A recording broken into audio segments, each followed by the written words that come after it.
First up, we knew the Virginia Tech women were in, but this was their reaction tonight.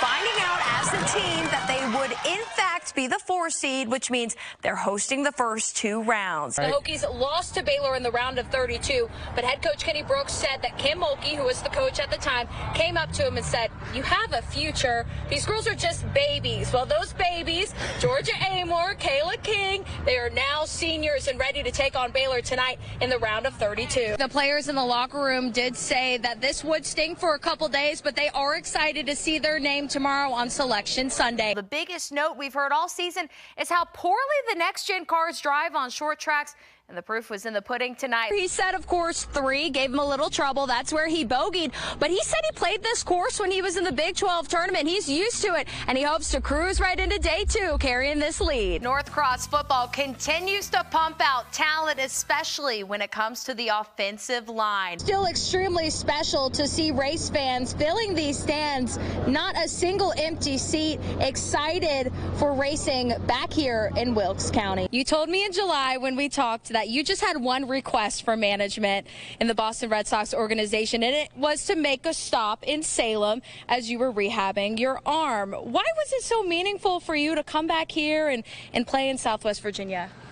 Yeah, I think obviously just being back home. This is another tradition that we've got over here. They're taking a shot off of their plank, and it can be anything, water, juice. I'm not sure what you guys have in there. I talked to Taylor Soule yesterday in the locker room. She took the brunt of the beating against Tennessee on Saturday. She's dealing with a little cramping, but she says she feels good. However, these women like the routine of the game flowing during the season, so having a week off and then playing and then a day off and then playing, it kind of disrupts that. But the Hokies got the win on Saturday. They got the fire under their feet, and they're ready to play tonight. The Hokies will have to come out hot to get the win tonight. Ohio State lays on the full court press the entire game. Virginia Tech has fared pretty well against some of the best defenses in the nation, so hopefully they will be okay. Coming up in sports, I will preview this game, break down Virginia Tech, Ohio State, and the matchup that's coming later tonight at 9 p.m. Eastern. Live in Seattle, I'm Brooke Leonard, 10 Sports. The cutoff race for round 1 of the playoffs tonight in Bristol. The biggest note we've heard all season is how poorly the next-gen cars drive on short tracks, and the proof was in the pudding tonight. Lots of drivers on the bubble in trouble. Kyle Busch going up into the wall in stage 3. You see that car smoking. He gets on out as the car pours out water and oil.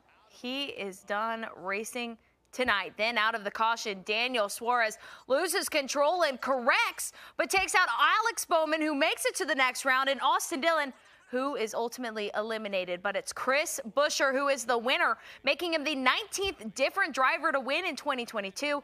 It was a night of mayhem, but 12 make the cut. Here they are. We've got a 3-way tie between Hamlin, Bell, and Blaney, and then again a tie between Bowman and Suarez. We'll check out the next 6. Austin Cindric barely making the cut. Kyle Busch, Austin Dillon, Chase Briscoe, and Kevin Harvick done after tonight.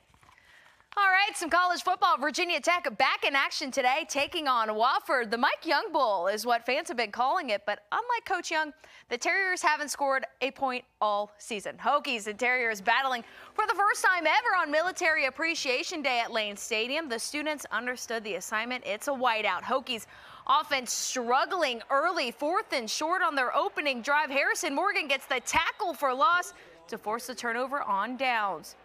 But Tech comes right back. Grant Wells finds tight end Nick Gallo.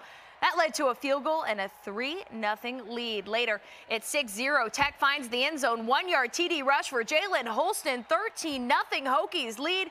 And they weren't done in the first half. The defense collected back-to-back sacks. Cole Nelson and Breon Murray getting to the backfield to get the ball back for the Hokies.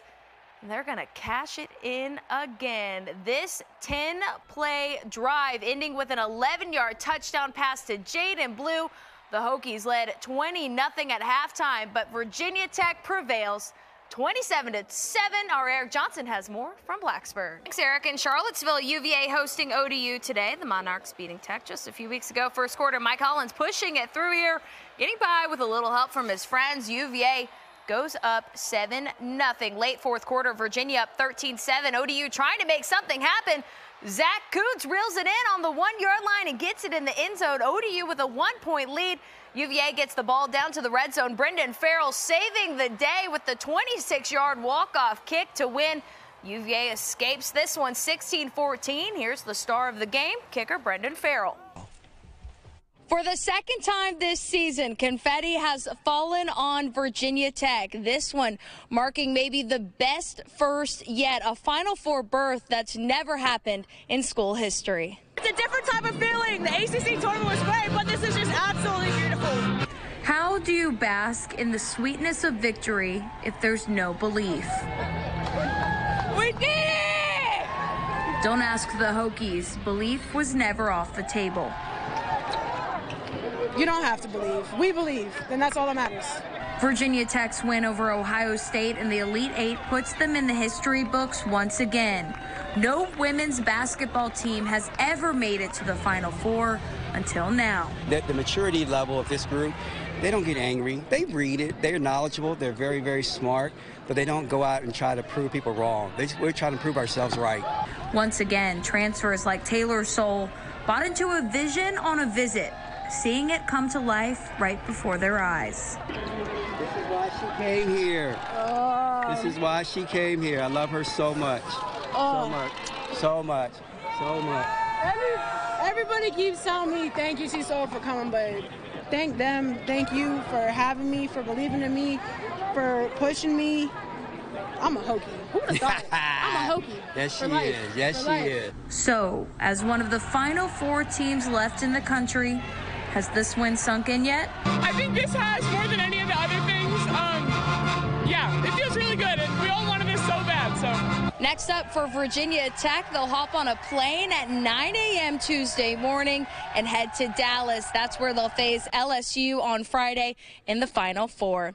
In Seattle for one final time at the Sweet 16 and Elite 8, I'm Brooke Leonard, 10 Sports.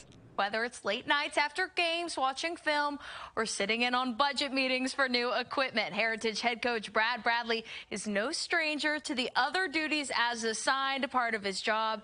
And in the summer, that starts with his daily bus route.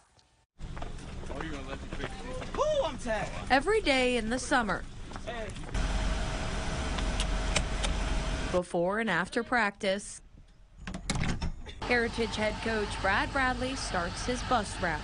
All right, we're going backwards, so who's going to be first? That'll be, well, not Demo, Tayshawn. In Lynchburg, the activity buses don't pick up kids until official football practice begins, leaving Bradley with a no-brainer. It didn't come from an idea, it came out of necessity. During the summer, I was up every morning about 6:45. I leave my house about 7:15. I'll also tell you a lot of times I was late. Yeah, always. The route, which sometimes takes up to an hour, feels more like a party bus than not. No aux cord needed. The radio works just fine. Plus, for a sport built on chemistry, an extra hour together is not taken for granted. You see, we all get along right here, and it just brings us all together. You know, we having fun. All of us, you know, we all play the game. We all grew up together, and it just brings that bond that's unbreakable, you know? And we got each other's back no matter what. One by one, Bradley makes his stops through the city of Lynchburg. The head coach, perhaps unknowingly teaching his players the biggest lesson of all.